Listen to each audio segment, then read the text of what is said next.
hidhatamaadha mudhiin koo qabatamaadha abdiin koo amanamaadha michuun koo karra koo maaltu cufa abdiin koo jiraataadhaatti fufa karra koo maaltu cufa.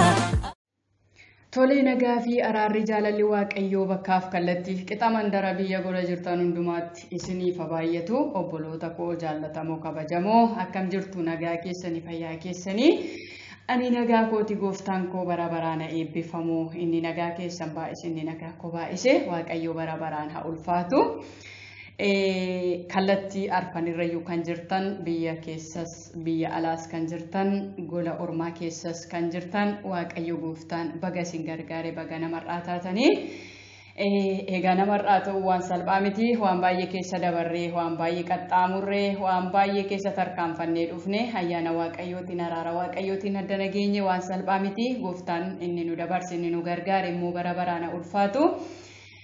Tole tiyaansuudhaan chaanaalii kootiif warri haarawaa taatan subscribe godhaa like godhaa na jajjabeessa maatiinaaf ta'aadha akkuma kanallee warri maatiinaaf taatanii jirtan welcome baga nagaan dhuftan hordoftoonni koo guddaan isin jaalladha baay'een isin kabaja bakki kun bakka isin itti hiikamtan bakka isinitti irraa barattan isiniif haa ta'u eebbifamaadha guyyaa har'aa walaloodhaan isin gidduutti argameen jiraan obboleettiin keessanii waaqayyo ayyaana isaanuu baay'isee araara isaanuu baay'isee nama yeroo kanaa taanee jirra maqaan Kiristoos eebbifamu. Egaati walaloon ani isinii qabadhee dhiyaadhe kun walaloo nama lama gidduutti gaggeeffamudha. Walaloo morkataadhaaf galataati. Egaan maqaa isaaniirraa yoo akkasii waa hubattan immoo abdiin qaba. Walaloon kun hiika qaba jechuudha. Akkasumatti hiika ayyaana waaqayyootiin gargaaramee kanan qopheesse Yesuus bara baraan gooftaadha ameen. Kanaafiyyuu mee walaloo kana isiniifan dubbisaa morkataan akkuma maqaasaa kana dubbii sagalee waaqayyootiin nama morkatudha. Nama ofii makoo jabaadha ofiin jedhu nama ofii makoo beekaadha ofiin jedhu nama namatu of gaggeessa malee waaqayyooyyuu nan gargaaru jedhudha jechuudha. Nama irreessaatti hirkatee adeemudha. Tareetii guyyaa tokko kufuu danda'a. Akkuma kanallee galataan nama gooftaa sodaatu nama waaqayyoon jaallatu gara mana waaqayyootti nama hiriyaasaa kana ababbalu nama waamu jechuudha. Kanaafiyyuu ati immoo eessan jira jettee ani gara mana waaqayyoo nama deemudha moo nama akka morkataa kanadha moo nama akka galataa kanadha ani jettanii akkasiin keessatti of ilaaltaniifidha malee galataan nu gidduu jiraachuu danda'a namni maqaan isaa galataa. Galata waaqayyo si haa eebbisu as gidduu jirta ta'e chaanaalii kana keessa hordoftaan dhaggeeffatta yoo ta'e akkuma kanallee morkataanis jiraachuu danda'a. Egaa namni maqaa morkataa jiraachuu danda'a garuu egaa itti fakkeessine malee jechuudha. Si ta'uu dhiisuu danda'a jechuudha. Ati nama waaqayyoo ta'uu dandeessa akka maqaa kee kana ta'uu dhiisuu dandeessa. Kanaafiyyuu egaa isin akkasiin irraa waa hubattaniifidha walumaa gala kan dhiyaate gooftaan isin haa eebbisu itti fufeen isiniif dubbisa. Han morkataan dubbisa taasisuun kan galataan dubbisa hin dhaggeeffattu jechuudha. Maqaa isaaniirraas waan beektaniif hin dhaggeeffattu.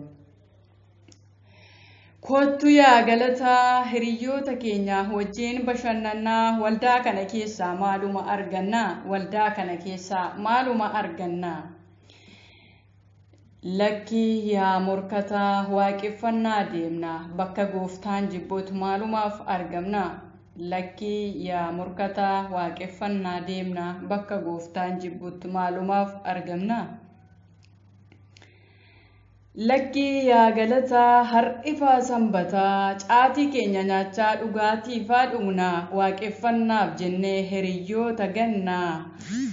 Lakki yaa galataa har'ifaa sanbataa caatii keenya nyaachaa dhugaatiifaa dhugna waaqeffannaaf jennee hiriyyoota ganna waaqeffannaaf jennee hiriyyoota ganna.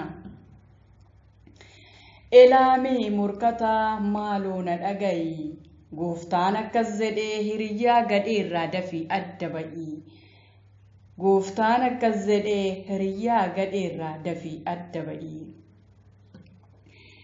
Maal taate galataa hiriyaa keenyarraa maaliif addaan baana? Wantoota hundumaa isarraa baranna. Maal taate galataa hiriyaa keenyarraa maaliif addaan baana? Wantoota hundumaa isarraa baranna. Wantoota hundumaa isarraa baranna.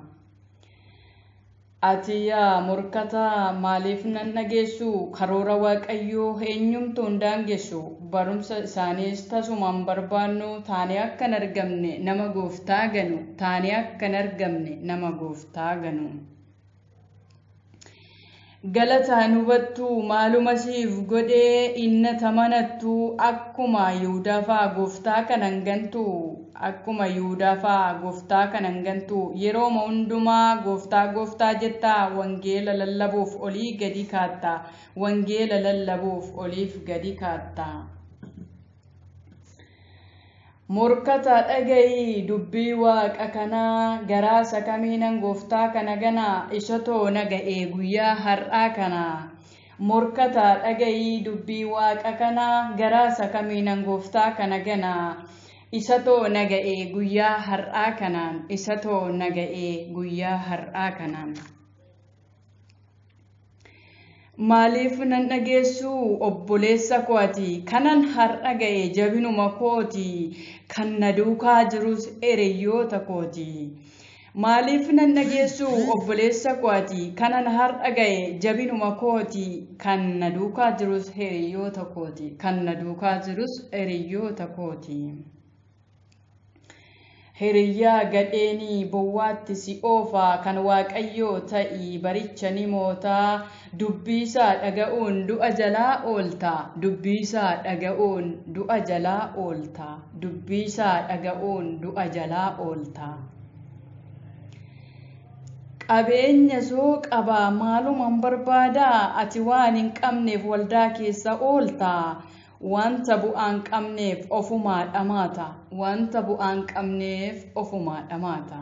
Wanta bu'aan qabneef ofumaa dhamaata. Anoo hin barbaadu qabeenya lafarraa anaan kan na eegu jireenya waaqarraa maalumaaf dhaaluufan dhama'aa Tsiyoon ishee haaraa. Wanti lafaa kunii mul'ateetu badaa akkuma daraaraa. Wanti lafaa kunii mul'ateetu badaa akkuma daraaraa. Mul'ateetu badaa akkuma daraaraa. Nyaadheen dhuga malee hammuman jirutti ittan fayyadama qabeenyan qabutti. Yoon du'e maalinni akka arge jiraadhee du'ee boollaa ka'ee eenyufaan wal argee? Yoon du'e maalinni akka arge jiraadhee du'ee boollaa ka'ee eenyufaan wal argee? Du'ee boollaa ka'ee eenyufaan wal argee? Hubadhu morkataa duutis gosa lama. Hafuuraan yoo duutee gaannamitti galtaa. Fooniitiin yoo duutee jireenyatti galtaa. Egaa isa kana abbaatu filata. Egaa isa kana abbaatu filata. Morkataa galata dhiiseera karicha jallinaa dhaqeen waaqeffadhaa mana Gooftaa kanaa. Wanta darbuuf jedhee maafan Gooftaa gana. Wanta darbuuf jedhee maafan Gooftaa gana. Na deemsisuu didee karaa nan filadhee baay'eettan miidhame ergan Gooftaa ganee. Innati naan jettee kunoo ammanaaf galee. Innati naan jettee kunoo ammanaaf galee. Innati naan jettee kunoo ammanaaf galee. Egaa kana booddee Gooftaafan jiraadhaa oliif gadi deemeen wangeela lallabaa. Kana yoon hojjedhe jireenyattan galaa. Kana yoon hojjedhe jireenyattan galaa. Kottaa waliin taanee wangeela labsinaa. Abboommota Gooftaa maalumaaf cabsinaa. Warra jallatanii waamnee sirreessina. Warra jallatanii waamnee sirreessina. Kottaa waliin wangeela labsinaa. Abboommota Gooftaas maalumaaf cabsinaa. Warra jallatanii waamnee sirreessinaa. Warra jallatanii waamnee sirreessinaa. Ati kan koo jedhee nuuf galeera waadaa. Bara jiraattanii mootummaa isaa yaadaa. Isinan jaalladhaa firoota koo hundumaa. waan dhaggeeffattaniif galatoomaa guddaa gooftaan isin haa eebbisu walaloon koos asumarratti golobameera gooftaan koo isin haa eebbisu ayyaanni waaqayyoo kanuma caalaa isiniif haa baay'atu jabaadhaa naanis na jajjabeessaa na bukkee dhaabbadhaa waaqayyoonis naaf kadhadhaa anis isiniifan kadhadhaa biyya keenyaafis in kadhannaa waaqayyo gooftaan nu haa gargaaru obboloota koo hedduun isin jaalladha baay'een isin kabajaa eebbifamaa turtiif yeroo gaarii. Hidhatamaadha mudhiin koo qabatamaadha abdiin koo amanamaadha michuun koo hidhatamaadha mudhiin koo qabatamaadha abdiin koo amanamaadha michuun koo karrakoo maaltu jufa abdiin koo jiraataadhaatti fufa karrakoo maaltu jufa